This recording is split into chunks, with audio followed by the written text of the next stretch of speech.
jira biyya keessa.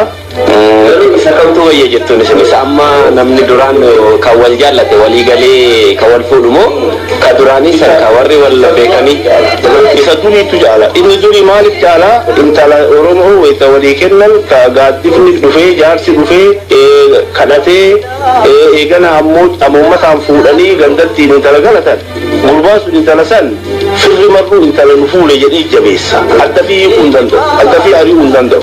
Ijoolleen amma ganama jaalattee galgala intala duruu wal dhaban. Kanaafuu aadaan bareedni ka duraa kana. Oromoon itti bultu sun baay'ee gaariidha waan jedhu qabna. Ijoolleen amma dhihoo wanni yoo jira amma zamana kana fa filaagooti jedhanii fedhimaan mucaan intala dubbiseetu waliin deeman. Intalti wahii filaagooti inni gurbaa faana deemte warra fidaa warra eessumaa geessee qaa'ima san waliin taa'aa bahanii eegasii Oromoo wayita intalaan namni itti dhufatu meeshaa itti gootee aadaa isii waan taateef akka qubsiifti. Amma turtee galte jedhan. Eegasii ammoo intala taan ta'ee jettee warri akka aadaa Oromootti dhufee kadhatee aadaa Oromootiin kennamtee meeshaan isii kennamu yoo ati argite makiinaan tokkoon fa'u. Tun amma wama gabaabduu itti kennan. Wama xiqqoo itti kennanii eegana gulbammaan kuluu kan gadda jaalatallee jaalatti dururraa dhumte. Amma maal jette gaa?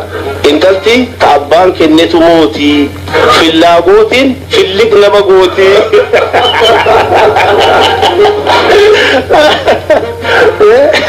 Fillaagootiin filliq nama gootii intalti ta abbaan kennetu mootii jedhe. Raadiyoon allaalee si faana deeme dhagaa fitta jettee. Goofaree allaalee si faana deeme injijiin fitte intalti ta abbaan kennetu mootii fillaagootiin filliq nama gootii jettee. Yeroo ammaa yoo argitu mana murtii Oromiyaa keessa jiru hunda wanni rakkisaa jira ijoollee akkasii walitti dabalam. Ilma tokkorraa dhalee akkasuma dhiisee mana murtiitii fi kanaan cinqaa keessa jira. Kanaafuu intalti illee karama aadaati warra fi jedhataa gaafadhaa jettee akkasitti yoo heerumte irra caalti. Fillaagootiin isiin faana deemte ka abbaan quban qabne ka haati quban qabne ka obboleessi quban qabne kun filligootii jiruun taatu hubachuu hin dandeettu rakkoo waan taatu akkas ta'uu qabdii jedhu galata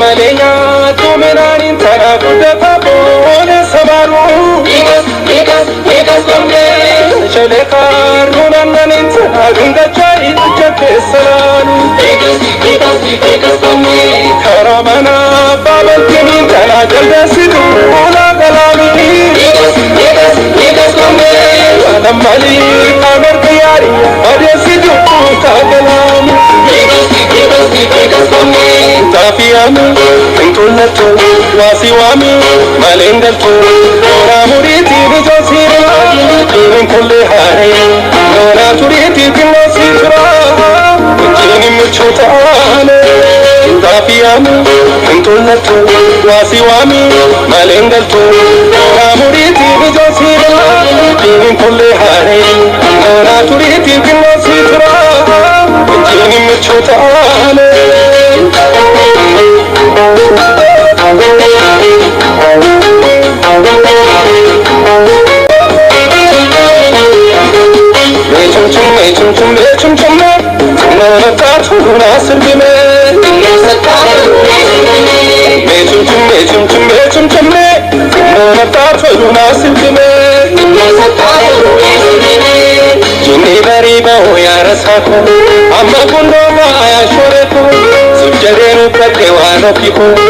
Ayyi gawaa guddaarraa akka barattan abdii guddaa qabna.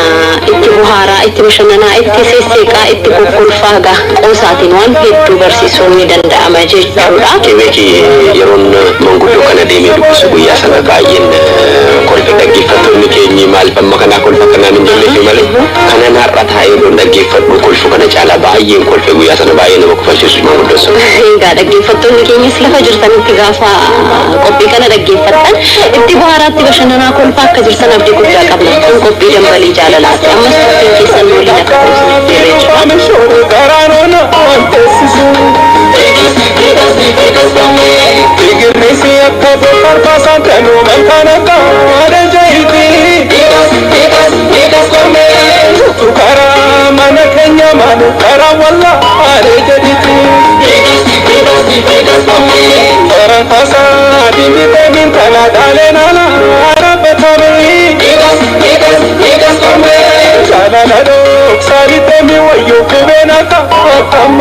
Dhaggeeffattoonni keenya yeroo hedduu nu komataa jiru kebeekii maaliif xalayaa tokko nu jalaatii gootanii jedhanii nu komataniitu jiru. Mee har'a komii isaanii kana deebisuuf jecha xalayaallee heddummeessineefiiti kan nuti qabanneetu jiru. Eeyyan xalayoota dhaggeeffattoota keenya biraa karaa lakkoofsa saanduqa poostaa keenya 2919 akkasumas immoo karaa iimeelii keenya djobskebeki@gmail.com nu qaqqabe tokko lamaan isin biraan keenya jechuudha. Ammas turtiin keessan nu waliin.